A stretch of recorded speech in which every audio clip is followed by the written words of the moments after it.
खुलुमबाय बड' लेटेस्ट आपडेटआव बयखौबो बरायबाय। रादाबखौ फरायदों आं प्रमद खाख्लारिया। गिबि रादाबाव दङ समाज सिबियारि सिसया समफ्रामारिनि बाखनायथाव हाबा बारग' एनडिपिनो रांनि अनसुंथाइ होदों। सनितपुर जिल्ला गहपुर हालामनि सिङाव थानाय दमनपुर गामिनि मोनसे समनि बारग' एनडिपि हेब्रन नार्जारि बिथांनि आजाराव रांनि अनसुंथाइ होनानै गावनि आरो मानसि हारिनि सुबुंथिखौ लाखिदों। चिरां जिल्लानि समाज सिबियारि सिसया समफ्रामारि बिथाङा बिथांनि बेबादि सहाय होनायखौ नखरनि, ओनसोलनि आरो गोबां रायजो राजाफ्रा बाख्नायदों लोगोसे बिथांनिसिम बोर सारस्रिदों।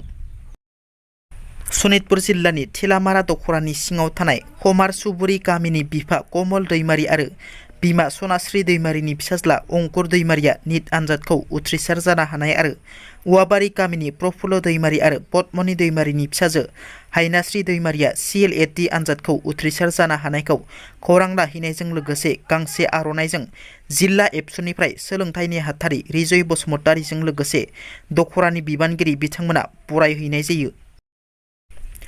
बिटिआरनि गाहाय प्रमद बर'आ राजखान्थियाव फैनो गोसो गैयामोन नामा? बे बाथ्राया आंनि बुंनाय बाथ्रा नङा। बिटिआरनि गाहाय प्रमद बर'आ फिन हाग्रामा महिलारिनि सायाव बिबुंथि खालामदों। प्रमद बर'आ बुङोदि बिथाङा हमवार्क खालामनायमोनब्ला आं बे जायगायाव फैयामोन, आं आबाद फोथाराव थागौमोन।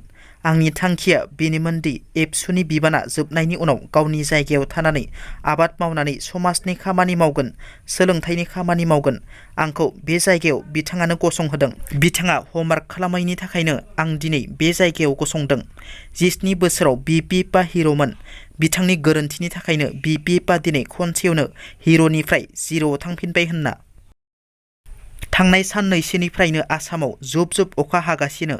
जुब जुब अखा हानायनि जाउनाव माखासे ओनसोलफोराव दैबानाबो जादों। बेबादि समावनो भारतारि बोथोर बिगियाना माखासे जिल्लाफोरखौ हाइ एलार्ट एबा रेड एलार्ट फोसावदों। रेड एलार्ट फोसावजानाय माखासे जिल्लाफोरानो जादों क'क्राझार, चिरां, बाक्सा, बरपेटा आरो बङाइगाव। सालाकाथि ब्लक बिपिएफनि खौरांगिरि मेल।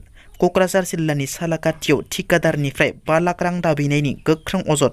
सराइबिलनिफ्राय सालाकाथि थांनाय लामाखौ लुफुंनाय पिडब्लिउडि बिफाननि ठिकादार उमेद कुमार ब्रह्मनिफ्राय 50 लाख रां दाबिनायनि गोख्रों अजद सिखारदों। बे जाथायनि सायाव गोख्रों बिजिरथाय फोरमायदों सालाकाथि ब्लक कमिटि बिपिएफ दोलोआ।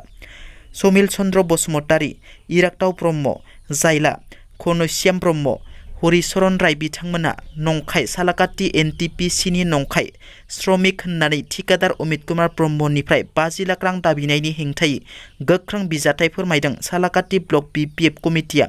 समिल चन्द्र बसुमतारी, इराग्दाव ब्रह्म, जायला, घनश्याम ब्रह्म, हरिचरन राय बिथांमोनहा नंखाय सालाकाथि एनटिपिसिनि नंखाय श्रमिक होननानै ठिकादार उमेद कुमार ब्रह्मनिफ्राय 50 लाख रां दाबिनायनि हेंथायै गोख्रों बिजिरथाय फोरमायदों सालाकाथि ब्लक कमिटि बिपिएफनि दैदेनगिरिफोरजों लोगोसे सालाकाथि ओनसोलनि थागिबि जिन्तु बसुमतारी आरो गुबुन गुबुन बिबाननि बिबानगिरिफोरा।